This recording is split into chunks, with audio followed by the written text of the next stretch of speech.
안녕하세요. 예, 오늘 제가 말씀드릴 것은 외상과 메비우스띠라는 두 가지 주제를 준비했습니다. 우선 메비우스띠는 많이 만들어도 보시고 즐겨 보시기도 했을 겁니다. 근데 외상이라는 거는 좀 생소할 수 있습니다. 외상은 뭐냐면 우리 수학의 기하학 중에서 비유클리드 기하학에 해당되는 건데요. 정상적으로 보이는 상을 일부러 왜곡시키는 것을 말합니다. 약간 조금 이질적일 수도 있는데 결국은 뭐 나중에 외상 이후에 이제 그 외상과 관련된 것들을 좀 발전시킨 사람 중에 하나가 이제 메비우스라는 수학자이기 때문에요. 그걸 좀 같이 갖고 나와봤습니다. 우선 이 두 가지 주제를 하기 위해서 기하학을 조금 구분할 필요가 있는데요. 첫 번째가 유클리드 기하학과 비유클리드 기하학입니다. 그 중에 이제 유클리드 기하학은 우리가 보통 이쪽 유클리드 기하학 쪽은 우리가 학교에서 중학교, 고등학교, 초등학교, 중학교, 고등학교에서 보통 도형이라든지 하여튼 이런 쪽에 기하학을 배우는 내용입니다. 그리고 요거는 그때 배우지 않았던 내용들이에요. 근데 지금 보시면 삼각형의 내각압은 180도다. 이건 우리가 이제 중학교 때 또 초등학교 때 다 배우는 거죠. 근데 비유클리드 기하학은 내각의 합이 180도가 아닐 수도 있습니다. 이게 지금 지구라고 생각해 보세요. 지구고 여기가 북극입니다. 여기 적도고요. 그럼 이렇게 그리면 여기 삼각형이 되죠. 지구 위에서. 근데 이게 전부 다 90도입니다. 그럼 180도가 아니고 270도죠. 그래서 실제로는 지구상에서는 이런 일이 벌어지는 거예요. 배우긴 이렇게 배웠는데, 그래서 조금 틀리고요. 두 번째는 평행선은 이쪽은 만나지 않는다. 평행선이 쭉 평행이라는 게 만나지 않고 계속된다 이렇게 배웠는데 이쪽은 평행선은 만날 수도 있고 평행선이 없을 수도 있다. 실제로 이쪽은 평행선이 만나지 않는다는 얘기는 높이가 같다는 얘기죠. 계속해서. AB 두 직선 사이의 거리가 같다는 겁니다. 근데 이거는 보면은 이 두 A와 B라는 직선이 있는데요. A와 B가 여기도 수직인데 여기도 수직입니다. 이렇게 큰 지구라고 생각한다면 적도와 아까 우리 그린 여기 다 직각이죠. 근데 얘가 여기 가면 만나요. 북극, 남극 이런 데 가면요. 그래서 이것도 만나네? 그럼 이게 두 개가 평행선이 아니지요. 근데 평행하게 그었다고 생각했는데 평행선이 안 됩니다. 네, 이런 경우가 있고요. 그걸 가지고 이제 한 게 바로 푸엥카레 원판이라는 게 푸엥카레는 프랑스의 수학자입니다. 이거 보시면 이렇게 이 큰 원판인데 여기서 90도 되는 게 선을 쭉 그립니다. 그리고 중심점을 지나게 이렇게 그리면 곡선을 그리면 어디서든지 이렇게 그 끝점이 수직이게끔 곡선을 만들 수가 있습니다. 이걸 이용해서 이렇게 그린 그림이에요. 얘들이 모든 직선들이 여기서 다 직각입니다. 여기 조그만 것도 있죠. 조그만 것도 마찬가지로 한 겁니다. 요걸 가지고 뭐도 설명하냐면 우주도 이렇게 생겼을지 모른다. 그래서 우주도 이 가운데 중심으로 올수록 온도도 높아지고 시간도 길어지고 빛도 천천히 가고 이 끝으로 가면 갈수록 온도도 내려가고 속도도 엄청 빨라지고 크기도 줄어듭니다. 그래서 그걸 그대로 예술 작품으로 또 만든 사람도 있습니다. 그게 바로 애셔라는 사람인데요. 애셔 LS라고도 합니다. 작년인가요? 우리나라에서 이제 애셔 특별전을 진행했습니다. 거기 도록에 나와 있는 사진입니다. 이게 천국과 지옥이라는 판화 작품이에요. 지름이 약 42cm쯤 되는데 보시면 여기 하얀색은 천사죠.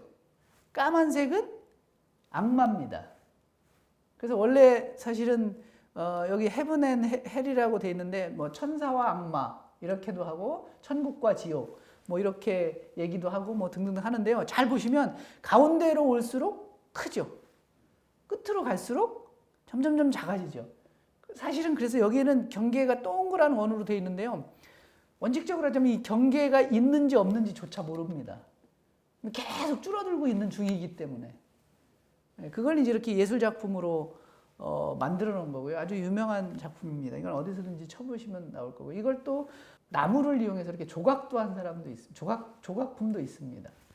어쨌든 이런 것들이 이제 다 비유클리드 기하학이고요. 제가 그래서 이제 이런 비유클리드 기하학을 이용해서 작품을 완성한 사람이 있습니다.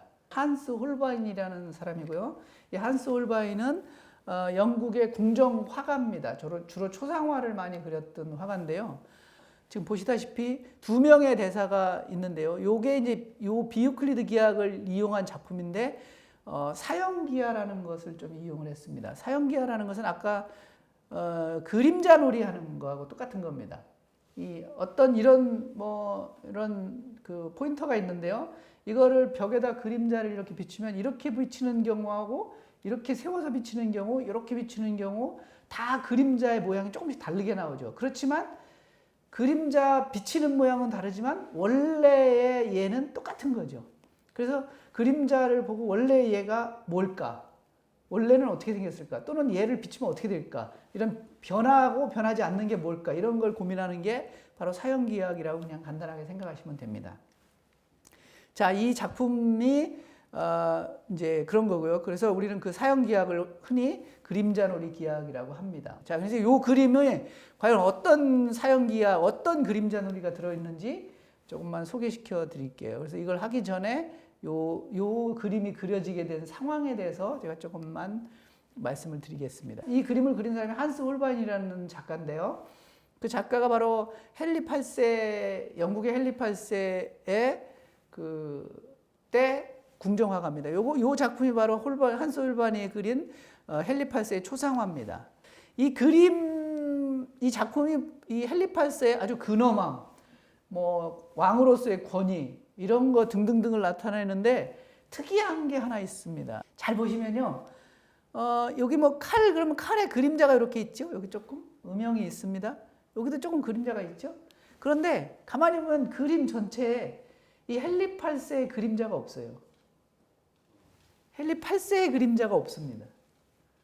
이게 뭐냐? 신과 같은 존재라는 이런 의미가 담겨 있는 거예요. 그냥 보시면 잘 그렸네 이렇게 하실 때인데 자세히 보시면 이 사람이 그림자가 없네. 보통 그림자가 없으면 우리가 귀신이지 않습니까? 근데 왕을 귀신이라고 하면 안 되고 신이죠, 신. 이 헨리 8세는요 루터의 종교개혁을 비판하는 데 앞장서 가지고 교황으로부터 신앙의 수호자라는 찬양을 얻습니다. 아주 굉장히 그 구교 카톨릭을 지키기 위해서 헌신했던 왕이기도 합니다. 그런데 이 캐서린이라는 왕비가 있었는데요. 이 왕비가 아들을 못 낳았어요. 그리고 또 이제 또 다른 사람하고 사랑에 빠집니다. 그래서 캐서린하고 이혼을 결심하게 되는데 교황청에서 이혼은 안 해주죠. 안 되죠. 허락을 안 해줍니다. 그래서 할 수 없이 카톨릭과 단절하고 수도원을 해산한 다음에 전 영토의 3분의 1이나 이르는 카톨릭의 수도원 영지를 다 몰수해버립니다. 그래서 이제 결국 헨리 8세와 그 로마 카톨릭하고 이제 충돌이 일어나게 되죠. 그러면서 이 영국 국왕이 수장이 되는 그런 영국 국교회를 설립하게 됩니다. 그러면서 이제 로마와 대립하게 되죠. 그래서 이제 그때 당시에 이걸 중재하기 위해서 유럽이 깨지지 않고 중재하기 위해서 프랑스가 나서게 됩니다. 그래서 이제 프랑스에서 이 2명의 대사를 파견하게 됩니다. 영국에. 그래서 이 외계사절로 왼쪽에 있는 사람이 장드 당트빌이라는 사람이고요. 오른쪽에 있는 사람이 라보르의 주교인 드 쉘브입니다. 쉘브라는 주교 두 사람을 파견했어요. 그래서 홀바인이 그 초상화로서 당시에 굉장히 유명했고요. 출중한 실력을 갖고 있었고요. 그 다음에 지금이야 외교사절이 오면 모여서 사진 찍고 악수하고 뭐 하는데 이때는 그런 게 없지 않습니까?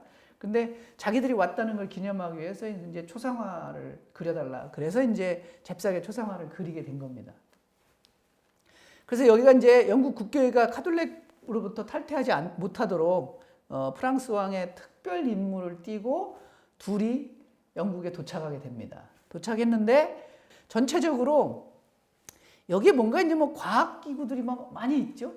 과학기구들이. 그 다음에 여기 악기도 있고요. 책도 있고, 여기 뭐도 있고, 다 있습니다. 그리고 여기도 좀 이상한 게 있고요. 그래서 이 두 사람의 집중하지 마시고 이런 소품들에 좀 집중을 해보시면 좀 흥미로운 그림 읽기가 되고요. 특히 이제 이 사람이 차고 있는 목걸이가 이게 장미 십자의 프랑스의 국왕 직속 휘하의 기사단을 상징하는 휘장이라고 해야 되나? 하여튼 심벌입니다, 이게. 그래서 이 사람이 국왕과 엄청 가까운 사이다라는 것을 나타내고 있고요. 자, 그래서 어쨌든 이제 그 그림 속에 등장하는 것들을 좀 보면 천구이가 있고요. 육분의가 있고 다면 해시계가 있고요. 그 다음에 토르카툼이라는 게 있습니다. 이게 이제 그림의 이 부분에 있는 것들입니다. 다. 한번 보시고 이제 밑에 이 부분에 있는 거를 또 이제 한번 보실 겁니다. 이게 천구이고, 요게 그 아까 육분의, 요게 다면 해시계, 요게 토르카툼입니다. 네. 요게 이제 요거를 그려놓은 이유가 뭐냐면 코페르니쿠스의 혁명적인 이론을 암시하는 천구입니다. 당시에 코페르니쿠스가 지동설을 주장하게 돼요. 기존에 이제 하늘이 움직인다, 태양이 돌고, 지구는 가만히 있고 태양이 돌고 있다. 근데 이제 이때 당시가 바로 이제 코페르니쿠스의 이런 주장들이 이제 나오게 되는 그런 건데요. 그런 거고요. 여기 잘 보시면 이게 새 두 마리가 있어요. 여기 독수리고 여기 닭입니다. 근데 이 닭이 뭘 상징하냐면 프랑스를 상징해요. 독수리는 유럽을 상징합니다. 그래서 그 앞으로 프랑스가 유럽을 차지할 우위에 놓이게 될 것이다. 그런 거를 이제 이 천구위에 이게 나타낸 거죠, 홀바인이. 그 다음에요. 요거는 이제 그 육분의라고도 하는 그 천체의 고도를 측정하는 장치입니다. 그래서 우리가 이제 예전에는 항해술이 있는 게 기껏해, 지금은 GPS로 하지만 옛날에는 이렇게 별이 어디에 떠 있는지, 어떤 별이 어느 위치에 있는지 그 별의 높이를 보고 우리의 위치를 가늠하게 되는, 그걸 측정하는 기계입니다. 기구죠. 예. 그래서 이제 과학기술이 발전이 됐구나. 그래서 대항해 시대임을 은근히 이야기해주는 그런 겁니다. 그 다음에 여기 이제 다면의 시계인데요. 여기 나와 있는 시간들이 아주 중요합니다. 시간들이 여기 며칠을 나타내냐면요. 4월 11일 10시 30분을 나타냅니다. 이게 바로 헨리 8세가 캐서린과 이혼한 날짜와 시간이에요. 그게 일부러 거기다 이제 이렇게 그려놓은 겁니다. 왜냐하면 이 홀바인은 그 헨리 8세의 궁정화가이기 때문에 헨리 8세의 입장에서 이걸 그리겠죠. 예, 그래서 그 날짜를 여기 이제 시간, 날짜, 그 분 이런 걸 정확하게 이제 여기다 그려놓습니다. 그 다음에 요거는 이제 태양광의 각도를 측정하는 토르카툼입니다. 그래서 이게 전부 다 결국 뭐냐, 항해라든지 신대륙을 개척하고 뭐 이런 거를 나타내서 지금 이제 영국과 프랑스가 앞으로 이제 유럽의 주 세력이 되는, 기존에는 여기가 주 세력이 아니었지 않습니까? 이탈리아, 로마가 속해 있는 이탈리아라든지 저쪽에 동로마라든지 또 저 소아시아 쪽 이런 데가 이제 지중해 패권을 갖고 있는 나라들인데, 앞으로는 이런 것들로 인해서 대서양으로 나갈 수 있는 나라, 쉬운 나라가 어디냐? 그 나라들이 이제 세상을 지배하게 될 거라는 은근한 자신감, 뭐 이런 걸 표현하고 있습니다. 자, 그 다음에 이제 여기 밑부분에 있는 그림입니다. 요거 이제 유럽 대륙이 그려져 있는 지구이에요. 그래서 여기 이제 대항해 시대를 암시하는 지구본입니다. 예. 그리고 요게 무슨 책이냐? 요게 이제 당시에 상인들을 위해서 출간된 산술교본이라는 대수학책입니다. 이게 수학책이에요. 근데 더 신기한 건요, 요 수학책에 요게 이제 곡척이라고 자입니다. 자가 이렇게 끼워져 있죠. 근데 요 자가 끼워져 있는데 요게 요 내용이 어느 부분일까? 요게 어느 부분에다가 이렇게 자를 끼워 놓았냐면 나눗셈을 어떻게 하는지 하는 부분에 펼쳐져 놨어요. 결국 무슨 얘기입니까? 나눠진다는 얘기죠. 나눠진다는 얘기는 홀바인이 보기에 너네 대사로 와서 엄청 노력하겠지만 결국은 소용없는 일일 것이다. 나눠질 거다라는 것을 이 수학책, 펼쳐져 있는 수학책을 통해서도 표시하고 있는 거죠. 더더군다나 수학책을 놔둔 이유가 뭐냐? 이때 당시에 이런 류의 수학책을 가지고 공부를 하고 이게 할 수 있던 사람은 상당히 지식인이다. 최고의 교육을 받은 지식인이다라는 것을 또 암시하기도 합니다. 이 책이요. 이제 그런 게 있고요. 그 다음에 여기 이제 그 옆에 있는 거죠. 여기 지금 여기 뭔지 혹시 보이십니까? 여기 곡척과 함께 기역자죠, 우리가. 자 기역자. 이것도 뭐 우리나라에서도 동양에서도 맨날 쓰던 겁니다. 요건 뭐냐면 컴퍼스입니다. 컴퍼스. 그다음에 여기 이제 찬송가 책이에요. 근데 이 찬송가에 요 왼쪽에 있는 찬송가와 오른쪽에 있는 찬송가가 틀립니다. 왼쪽에 있는 찬송가는 여기 있는 대로 구교도 그러니까 캐톨릭이죠. 여기는 신교. 그래서 그 찬송가 내용이 여기 이제 어쨌든 신교와 구교의 갈등이 해소되길 잘 바라는 염원을 바라면서 여기 펴놨는데, 그러니까 이게 이 회담이 잘 안 될 거라는 거를 홀바인이 곳곳에 이제 놔뒀습니다. 그 중에 또 하나가 뭐냐면 이 그림, 이게 류트라는 악기인데요. 혹시 뭐 옛날 영화나 이런 데서 보셨을지 모르겠습니다. 요 악기에 잘 보면 이렇게 보시면은 위에는 표시가 잘 안 나는데요. 여기 뭔가 이렇게 머리카락 같은 보이십니까? 이게 얘 줄이 끊어진 겁니다. 그러니까 엄청 정밀하게 그린 거죠. 요 줄이 끊어졌다는 얘기는 내가 이거를 이 두 가지 구교와 신교를 나타내는 찬송가를 연주하려고 해도 화합을 하려고 해도 그거를 이게 연주할 수 있는 악기가 끊어졌는데 이 화합이 되게 좋은 그 음이 나오질 않겠죠. 그래서 이미 홀바인은 이 회담은 안 될 거다라는 걸 이제 이 그림 안에서 암시하고 있는 겁니다. 요게 이제 그 당시에 한스 홀바인이 그린 전 세계 세계 지도입니다. 이게요. 똑같은 그 사람이 그린 건데요. 여기 지금 찾아보시면 이쪽이 이제 유럽이죠. 그죠? 여기가 지중해입니다. 이렇게. 여기 아프리카. 여기 사우디, 지금 사우디고 이렇게 해서 여기 중국입니다. 중국이고 여기 끝에 뭐 삐쭉 나온 게 있네요. 여기 이제 우리나라쯤 되는 그런 겁니다. 여기 이제 혹시 여기 그림 보이시나요? 여자 얼굴에 이렇게 꼬리가 이렇게 있죠. 보시면 이게 인어입니다. 인어. 이쪽으로 나가면요. 옛날 사람들은 어떻게 믿었냐면 세상의 끝에는 괴물들이 살고 있어서 이제 배라든지 이런 게 잡아먹혀요. 그래서 이 밖으로 나가면 안 됩니다. 여기도 괴물이 그려져 있죠. 그 여기가 뭐냐면 이제 아메리카 대륙입니다. 당시엔 아메리카 대륙을 잘 몰랐으니까 이렇게 낄드랗게 조그맣게 여기도 잘 모릅니다. 그래서 이제 이런 식의 세계관을 갖고 있었고 당시에 그러니까 홀바인이라는 사람이 1532년도에 그렸으니까 아직 이 사람들이 말하는 전 세계가 발견되지 않은 상태입니다.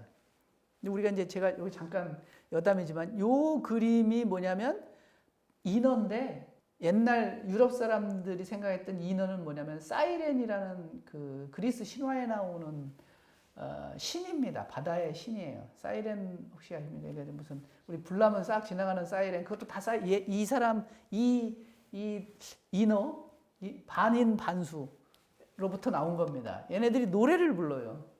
노래를 불러서 배 타고 다니는 그 선원들을 유혹합니다. 그래서 이 노래를 한번 들으면 이 인어한테서 벗어날 수가 없어요.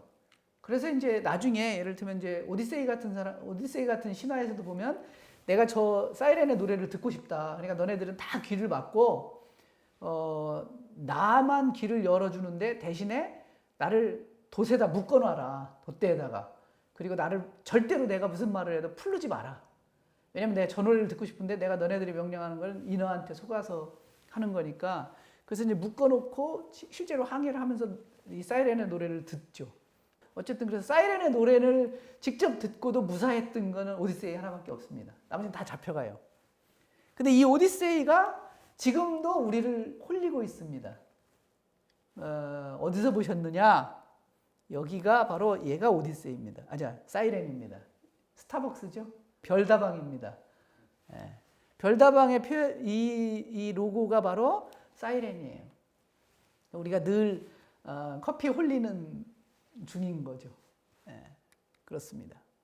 자, 요것도 새로운 그 지도입니다. 여기는 1569년도에 메르카토르 도법에 의해서 제작된 세계 지도입니다. 여기는 그때보다 좀 잘 그려져 있는데 뭐 우리나라가 거의 표시가 없죠. 여기 뭐 중국이고 하여튼 여기 이렇게 돼 있습니다. 그래도 이제 아메리카가 좀 커졌죠.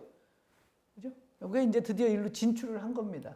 자기들이 가서 이제 본 거죠. 이 메르카토르 도법은 사형기학을 이용한 방법 중에 하나인데요. 이런 겁니다. 지구가 이렇게 동그랗게 생겼지 않습니까? 근데 이 동그란 거를 그려야 되는데 우리가 갖고 있는 건 종이밖에 없죠. 종이는 동그랗게 말기도 힘들고요. 그래서 얘를 어떻게 하냐면 이렇게 각도를 이렇게 재가지고요. 그 각도에 맞게 그림을 그리는 겁니다. 지도를 동그란 거를 반뚝 잘라서 이렇게 쫙 해서 쫙 펼쳤다고 생각하시면 됩니다. 그런데 이렇게 되는데 문제가 뭐냐면 적도 부분은 제대로 맞아요. 근데 이 위로 올라가면 여기 조그만데도 얘들 이렇게 넓게 펼쳐야 되니까 실제로 이런 우리가 보통 대륙이냐 섬이냐의 기준으로 세우는 게 어디냐면 그린란드입니다. 그린란드보다 크면 대륙이고 걔보다 작으면 섬이에요. 그래서 이제 이 밑에 오세아니아나 이런 거가 대륙이죠. 그죠? 얘가 대륙입니다. 대륙인 이유는 얘보다 커요. 근데 지도를 보면 얘가 훨씬 크죠. 그러니 이게 뭐냐? 왜곡된 겁니다. 위에 거를 이렇게 펼치다 보니까 이게 이렇게 쭈그러져 있던 놈을 쭉 고무줄 늘리듯이 늘려보니까 본의 아니게 중간은 맞는데 끝에가 엄청 크게 보이는 거죠. 이런 왜곡이 조금 있습니다. 저기 보면 이 그린란드의 영토가 남아메리카보다 크게 표시된 거. 이런 게 잘못된 거죠. 실제로는 요거보다도 작다고 합니다. 여기 사우디아라비아보다요. 요런 도법, 지금 우리가 쓰고 있는 대부분의 기본 지도 방법이 메르카토르 도법이고 이런 걸 보정하기 위해서 좀 더 크기를 이제 잘 구조적으로 조정을 한 거죠.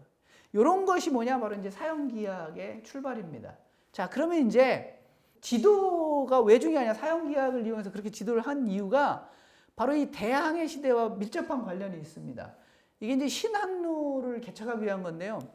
지난 시간에 제가 르네상스하고 십자군 전쟁 이야기하고 르네상스를 말씀을 드렸는데 그 이후에 유럽하고 아시아하고 무역이 이제 무역로가 트이게 됩니다. 그러면서 무슨 일이 벌어지느냐? 이 유럽 사람들이 그 전까지 몰랐던 새로운 맛을 알게 돼요. 그게 뭐냐면 바로 향신료입니다. 이를테면 극단적으로 표현한다면 고기를 먹는다. 그러면은 그냥 쇠꼬챙이에 꽂아서 그냥 불에다 구워서 먹는 게 다였습니다. 그렇지만 동양은 요리법이 굉장히 많죠. 향신료가 굉장히 발전되어 있고요.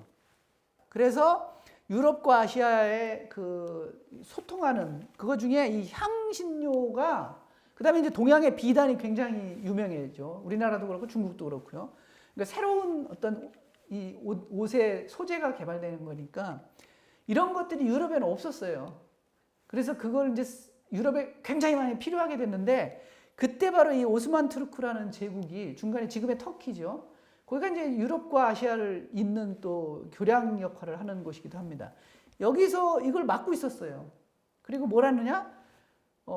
가만히 앉아서 통행료만 받습니다. 그러니까 그냥 엄청 이 오스만 제국은 누워서 떡 먹기죠. 그래서 유럽 사람들이 굉장히 불만을 갖고 안 되겠다. 우리가 그냥 직접 아시아로 가는 방법을 찾아봐야 되겠다. 그래서 시작된 게 바로 신항로 개척입니다. 이 신항로 개척으로 인해서 아시아와 유럽이 직접 연결되게 되죠. 인도로도 가고 인도에서 이제 다른 나라로 가고. 근데 그 중간에 유럽에서 인도로 가기 위한 중간에 뭐가 있었냐면 바로 아프리카가 있습니다. 그걸 거쳐서 이제 그 인도로 가게 됩니다. 그 항로를 개척하게 됩니다. 그러는 중간에 이제 아메리카라는 대륙을 알게 되는 거죠. 이렇게 해서 이제 세계의 무역이 개척되게 된 겁니다. 자, 이거 좀 지도를 보실까요? 그래서 이제 세계관이 바뀌게 됩니다. 여기 지중해적 세계관이었죠. 여기가 세상의 단 줄 알았습니다. 유럽 사람들은. 그런데 여기를 오스만 제국이 다 막고 있어서 이게 이쪽하고 좀 무역을 하면 뭐 비단이라든지 향신료를 막 갖고 올 수 있는데 이걸 막고 있으니까 이렇게 돌아서 가보자 그럼. 이때 또 코페르니쿠스라든지 이런 사람들이 야 지구는 동그랗게 생겼다. 이런 과학적인 것들이 막 찾아지게 됩니다. 그래? 동그랗게 생겼다면은 그렇다면은 이렇게 가면은 결국은 돌아오겠네. 동그라니까요. 그래서 1488년도에 이렇게 갑니다. 아프리카의 옛날 항해술이요. 그냥 막 가면 길러버립니다. 그래서 어떻게 하느냐? 늘 육지를 끼고 다녀요. 저 멀리 육지를 끼고 육지에서 벗어나지 않게 항해를 합니다. 그래서 이제 이렇게 돌아서 여기에 도착하게 되죠. 여기에 도착해서 여기를 지나면 뭔가 새로운 세계를 열 수 있는 희망이 있다. 이름이 희망봉입니다. 근데 여기가 물살이 굉장히 세다 그래요. 여기 이제 이렇게 톡 튀어나온 데를 물살이 이렇게 돌아야 되니까 지금도 이제 물살이 굉장히 세고 험한 지역이라고 합니다. 그래서 여기를 돌아가는 게 굉장히 힘들었고요. 어쨌든 여기를 이제 처음 갔다 왔고, 그 다음에 이제 우리가 잘 아는 콜럼버스라는 사람이 아프리카 대륙으로 가죠. 그래서 이제 여기 에스파냐 여왕을 잘 어떻게 설득시켜서 배를 얻어서 출발을 합니다. 쫙 해서 이쪽으로 가면은 지구가 동그라니까 언젠간 인도에 도착하겠지. 그래서 쭉 갑니다. 가서 드디어 도착했어요. 그래서 콜럼버스는 여기가 인도인 줄 알았습니다. 이 사람들이 보기엔 서쪽 아닙니까? 서쪽. 그래서 여기가 서인도 제도예요, 지금도. 인도 사람을 영어로 뭐라고 하면 인디언이라고 합니다. 우리 코리안이라고 하죠. 인디언. 그래서 여기에는 사람들을 뭐라고 합니까? 지금도 인디언이라고 하죠. 근데 요즘엔 용어가 우리가 왜 인디언이냐? 우리 인도 사람 아니다. 그래서 이제 여기 주로 요즘에는 우리가 네이티브 아메리칸이다. 실제 우리가 원주민이다. 그렇게 이름을 좀 바꿔나가고 있는 중입니다. 그 다음에 이제 아메리코 베스푸치라는 사람이 다시 출발을 해서 남아메리카를 발견하게 됩니다. 그래서 이게 콜럼버스가 말했던 인도가 아니구나 라고 해서 원래 발견은 콜럼버스가 먼저 했는데 이름은 아메리고의 이름을 따서 아메리카라고 이제 부르게 됐습니다. 왜냐하면 처음으로 인도가 아니라는 걸 얘기를 했으니까요. 그 다음 사람이 누구냐면 바로 마젤란이라는 사람이 여기를 이제 이게 발견되니까 이걸 떠납니다. 쫙 떠나서 이 마젤란에요. 남아메리카 밑에 부분을 돌아서 이렇게 돌아서 이쪽으로 이렇게 돌아옵니다. 이렇게. 그래서 지구를 한 바퀴 돌아요. 예, 이게 이제 처음으로 지구를 한 바퀴 돈 겁니다. 그렇다면은 왜 콜럼버스가 여기를 인도라고 생각했을까? 계산 잘못해서 그래요. 지구의 둘레의 길이를 잘못 계산했습니다. 콜럼버스는 지구의 둘레의 반지름의 길이를 4,800km 정도로 생각했습니다. 그런데 실제로 6,400km 정도 돼요. 그래서 둘레 길이를 재면 약 이게 4만 km 정도 됩니다. 이게요. 이 4만 km가 나중에 이제 그 프랑스 혁명이 일어나고요. 우리가 SI 단위계를 쓰는데 지금 미터법을 쓰지 않습니까? 1m의 기준이 되는 게 바로 이 4만 km입니다.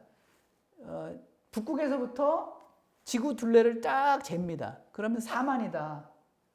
평균적으로요. 그때 어디를 지나게 되냐면 북극에서부터 파리를 지나서 적도를 지나서 한 바퀴 돌아오는 게 4만인데 그 4만 중에 북극에서부터 적도까지 파리를 지나는 극이 4분의 1이죠. 그러니까 이 4분의 1의 길이를 10,000km로 정한 겁니다.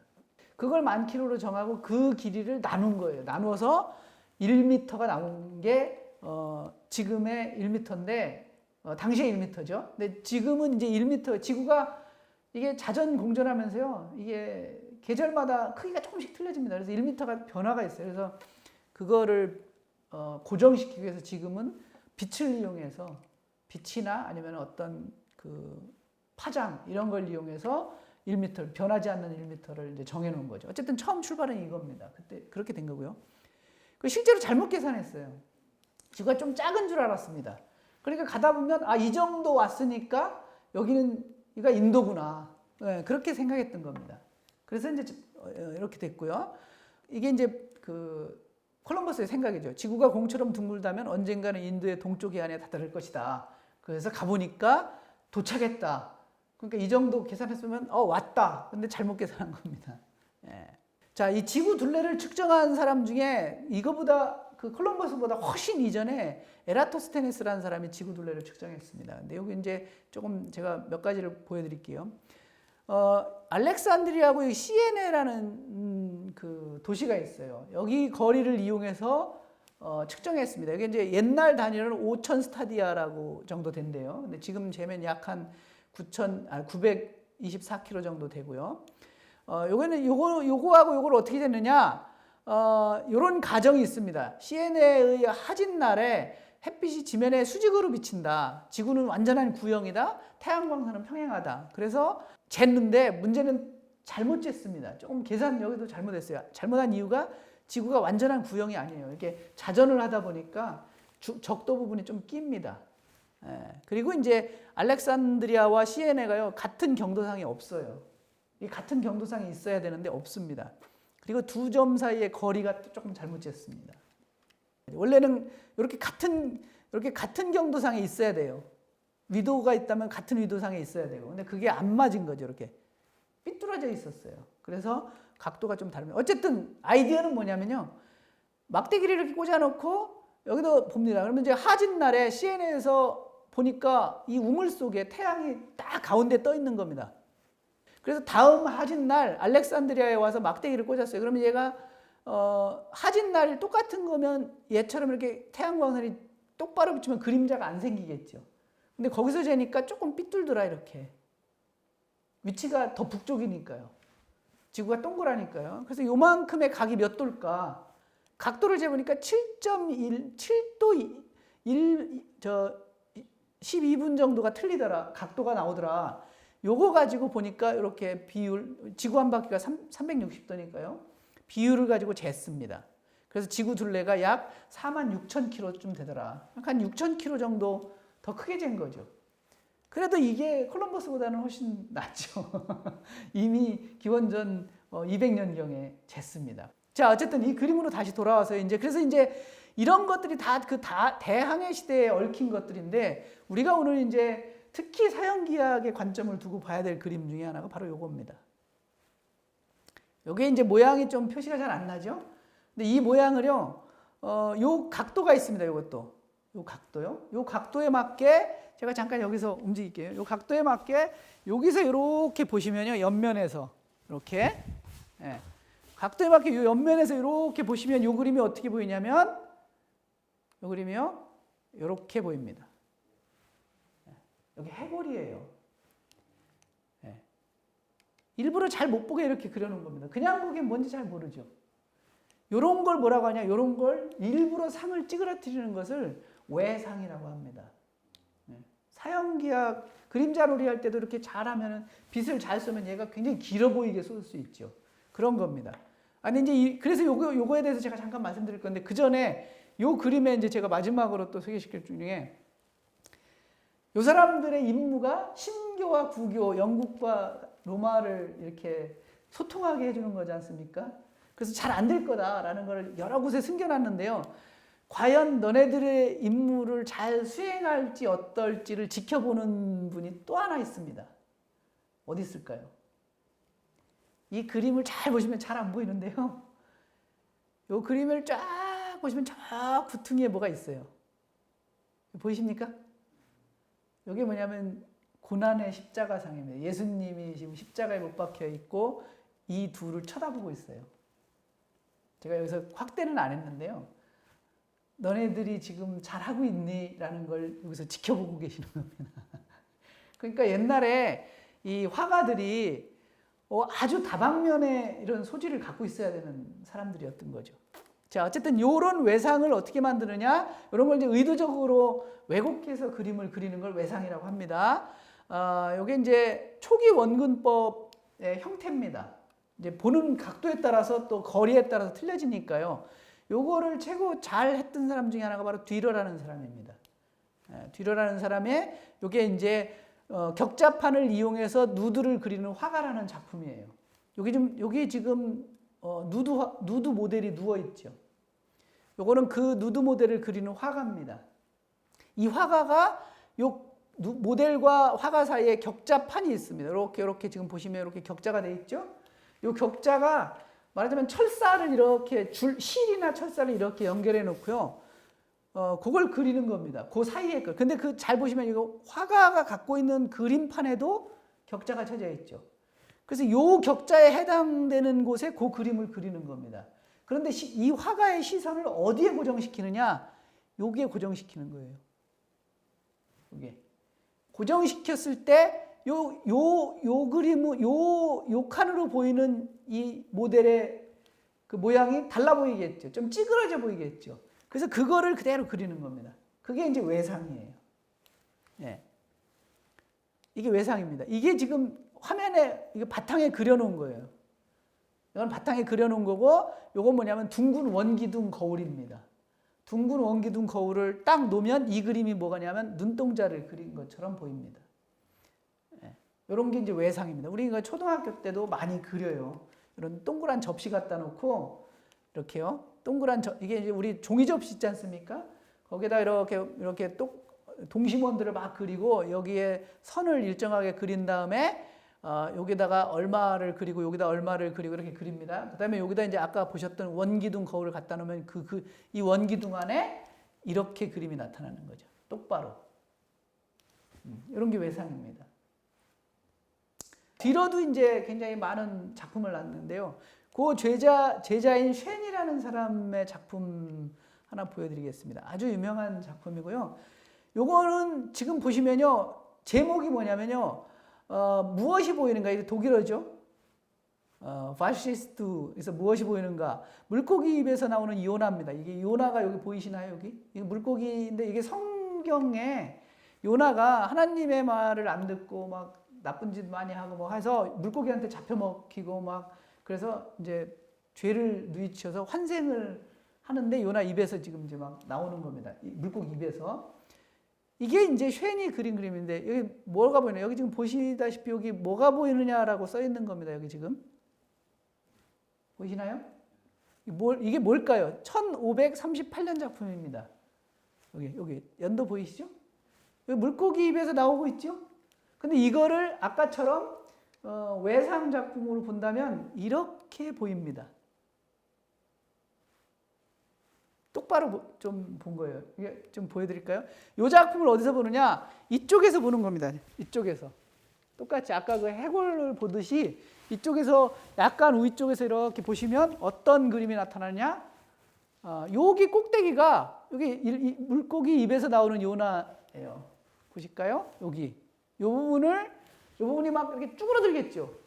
그리고 요 부분은 여기도 쭈그러들겠죠. 다 쭈그러들고 이쪽이 늘어나서 똑바로 되면 1538년도에 뭐가 보이는가? 이게 뭔지 아시겠어요?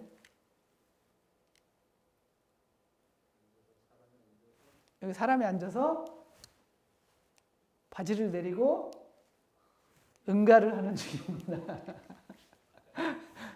보이시나요? 요 그림을 봤을 때 전혀 그런 거하고 상관없이 보이죠. 그죠? 근데 요거를 쫙 줄이면 이렇게 됩니다. 이런 게 이제 외상이고, 이런 게 이제 그 수학의 사형기하학을 이용해서 작품을 완성한 것들이죠. 네. 19세기에 퐁슬레라는 사람이나 또 메비우스 등에 의해서 이런 그 선분의 길이, 각의 크기 등을 다루는 유클리드 기하학과는 다른 사형기하학의 연구가 굉장히 활발하게 연구되기 시작하고 오늘날에 와서 이제 사형기하가 굉장히 커지게 됐습니다. 그래서 한때는 사형기하가 기하학의 전부다 이런 얘기도 있었습니다. 근데 지금은 뭐 기하가 워낙 수학이 발전되고 하다 보니까 다양한 종류로 발전됐는데요. 이 중에 이제 메비우스라는 사람이 있습니다. 이 사람이 이제 메비우스 띠로 유명해요. 이게 이제 메비우스 띠를 모티브로 한 작품입니다. 애셔의 메비우스 띠의 불개미인데 이게 계속해서 돌고 있죠. 끝나질 않습니다. 근데 요 기호가 요게 뭐냐면 바로 무한대 기호예요. 수학에서의 무한대 기호. 예. 근데 요거는 또 그 무한대 기호는 어디 쓰냐? 이 메비우스 띠는 어디에 쓰느냐? 요런 데 씁니다. 요거 어디서 많이 보셨죠? 요것도 보셨죠? 예. 계속해서 재활용된다. 무한히 반복된다는 그대를 갖고 있는 겁니다. 요건 이제 무한대를 나타내는 기호인데요. 이거는 제한 없이 커진다는 사실을 나타내는 기호입니다. 이게 무한히 큰 수를 나타내는 기호는 아니에요. 그냥 계속 커지고 있는 중이다라는 걸 나타내는 기호입니다. 예. 요거는 유래가요. 두 가지 유래가 있습니다. 첫 번째는 로마 숫자에서 500을 IC로 1000을 이걸로 표시해서 요거가 나왔다는 이야기가 있고요. 또 하나는 우로보로스라는 게 있어요. 이게 뭐냐면 꼬리를 삼키는 데인데 여기 용입니다. 자기 꼬리를 계속 삼켜요. 삼키고 꼬이고 용이 계속 자기 꼬리를 삼키는 모양이 바로 윤회사상, 영원성, 계속된다, 끊이지 않는다. 거기서부터 나왔다라는 두 가지 설이 있습니다. 근데 어쨌든 제가 이제 오늘 그 마지막으로 보여드릴 게 뭐냐면 어쨌든 이 메비우스라는 사람이 메비우스 띠를 착안을 합니다. 제가 이제 메비우스 띠를 잠깐 두 개를 우선 만들어 볼게요. 자, 띠를 만들 때 여기 보시다시피 한번 이렇게 꼬아서 만들죠. 한번 꼬아서 이렇게 띠를 만듭니다. 자, 이렇게 됐고요. 또 하나 만들게요. 자, 그 다음에요. 제가 이 두 개를 만들었습니다. 두 개의 띠를요. 아마 그런 거 많이 들어보셨을 거예요. 이렇게 메비우스 띠를 중간을 자르면 얘가 끊어지는 게 아니고 하나로 길게 연결된다. 그걸 가운데를 이렇게 쭉 잘라볼게요.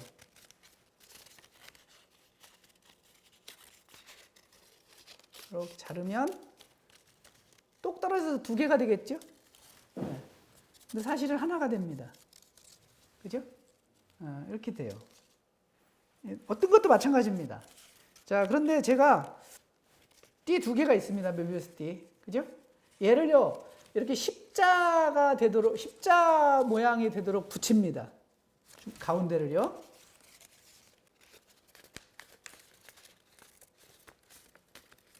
이렇게 두 개를 붙인 겁니다. 띠를요. 자, 그 다음에 이제 이것도 가운데를 잘라갑니다.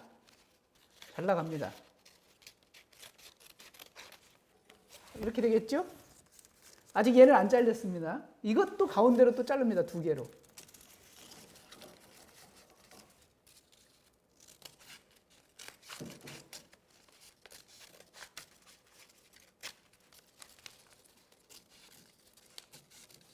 그럼 어떤 일이 벌어지느냐?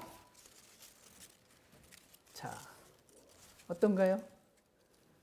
사랑이 이루어졌죠? 하트 두 개가 이렇게 꼬여 있습니다. 그죠? 자, 그런데요, 이거 잘못 만들면요, 이런 일이 벌어집니다. 그래서 이제 예를 들어서 내가 어떤 사랑을 고백해야 되는데, 가난해. 그러면 아마 이 정도만 해도 충분히 감동적이지 않을까요? 예, 그런데 잘못해서 똑같은 메비우스 띠인데요. 자, 그럼 이거하고 똑같이, 아까하고 똑같은 모양이 나왔죠? 이걸 똑같이 잘라줍니다. 그래서 이제 제가 이게 나오기를 원하면서, 자, 자릅니다. 똑같이 자릅니다. 이렇게 가운데를. 아까하고 똑같아요. 뭐, 특별한 속임수 있는 건 아닙니다. 이렇게 똑같이 자릅니다. 이렇게 되겠죠? 자, 이제 이놈도 똑같이 아까 잘랐었죠? 똑같이 자릅니다. 그래서 이제, 이게 하트 두 개가 잘 꼬여서 나오면 내가 이제 드디어 내 사랑에 성공하는구나.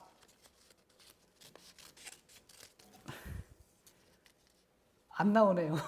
이거, 내가 원하는 건 이거였는데, 이게 끊어져 버렸습니다, 하트가. 이러면 안 되겠죠? 아니, 어떻게 똑같은 메비우스 띠인데 하나는 이렇게 서로 사랑이 맺어지는 게 나오고 하나는 깨지는 게 나올까요? 이게 아주 단순한 띠지만요, 메비우스 띠예요. 두 가지가 있습니다. 하나는 이제 뭐 붙여볼까요? 똑같이 띠를 만드는데요, 이렇게 붙일 겁니다. 전에 한 바퀴 돌리라고 그랬죠. 하나는 밑에를 위로 해서 이렇게 붙일게요. 그러니까 돌리는데 이렇게 붙이겠습니다. 밑에를 위로 올렸어요. 또 하나는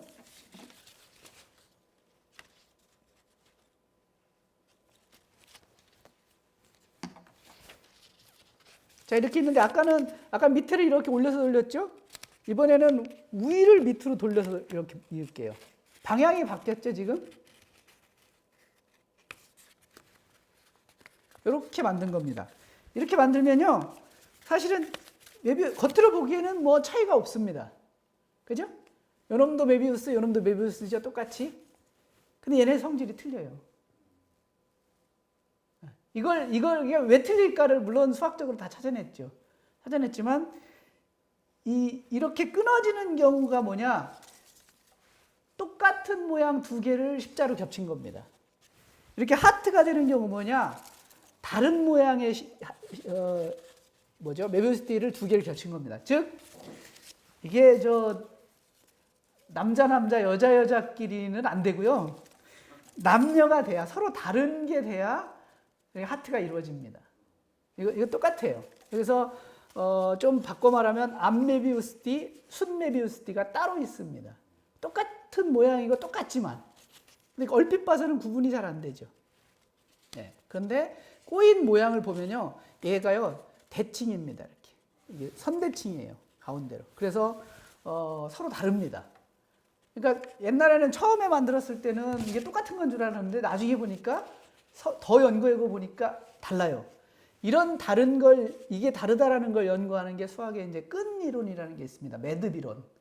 그 매듭 이론이 우리가 보통 쓰는 게 무슨 DNA에 어떤 꼬인 거라든지 과학에서 또는 생명체 어떤 박테리아나 이런 거가 어떤 모양일지 이런 걸 연구하는 게 바로 이제 이런 데서부터 시작된 거죠. 오늘은 그래서 여러분들한테 이렇게 사랑을 전하며 마무리를 짓겠습니다. 고맙습니다.